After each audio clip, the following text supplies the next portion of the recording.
আসসালামু আলাইকুম। কেমন আছেন সবাই? আমি ফিজিওথেরাপিস্ট মোহাম্মদ আলমগীর। আজকে আন্তর্জাতিক শ্রমিক দিবস। সবাইকে শ্রমিক দিবসের শুভেচ্ছা। শ্রমিক দিবসে কিছু আলোচনা করতে চাই। আন্তর্জাতিক শ্রমিক দিবস 1 মে। এই দিবসটি কেবলমাত্র ছুটি বা আনুষ্ঠানিকতার জন্য নয়, এই দিনটি শ্রমজীবী মানুষের প্রতি আমাদের কৃতজ্ঞতা প্রকাশের দিন। তাদের পরিশ্রমের মাধ্যমেই আমাদের সমাজ এগিয়ে চলেছে।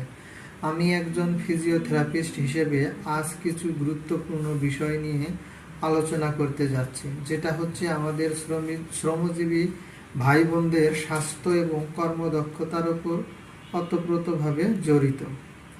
প্রতিদিন বিভিন্ন পেশার শ্রমিকরা দীর্ঘদিন সময় ধরে দাঁড়িয়ে কাজ করে, ভারী বস্তু বহন করে, মেশিন চালান, একটানা বসে থাকেন, যা তাদের শরীরের জন্য অনেক খারাপ প্রভাব ফেলে। অর্থাৎ বিভিন্ন ধরনের মাংসপেশির ব্যথা, জয়েন্টের ব্যথা, বিভিন্ন ধরনের সমস্যা ভুগতে থাকে। অনেকেরই ঘাড়ে ব্যথা, কোমর ব্যথা, হাঁটু ব্যথা, পিঠে ব্যথা, বিভিন্ন ধরনের ব্যথা হয়ে থাকে। অর্থাৎ মাসকুলোস্কেলেটাল ডিসঅর্ডার, যেটা আমরা মেডিকেল ভাষায় বলে থাকি।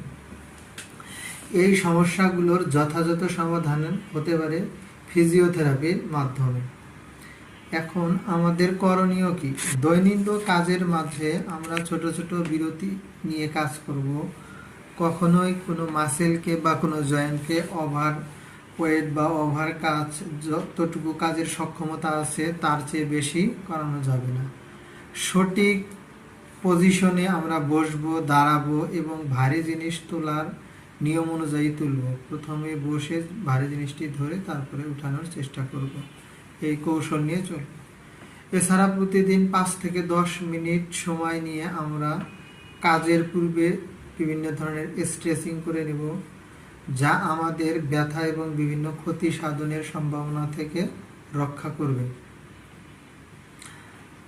আমি অনুরোধ করব আমাদের সমাজ এবং শিল্প কারখানায় যেন নিয়মিত ফিজিওথেরাপি সচেতনতা কর্মসূচি ব্যাপকভাবে নেওয়া হয়, কারণ সুস্থ কর্মী মানেই উৎপাদনশীল কর্মী, আর সেটা দেশ ও জাতির জন্য বড় সম্পদ। আজকের এই দিনে আমি সবাইকে আহ্বান জানাই, শ্রমিকদের কেবল শ্রম নয়, তাদের স্বাস্থ্য ও মর্যাদাকেও সমানভাবে গুরুত্ব দিন।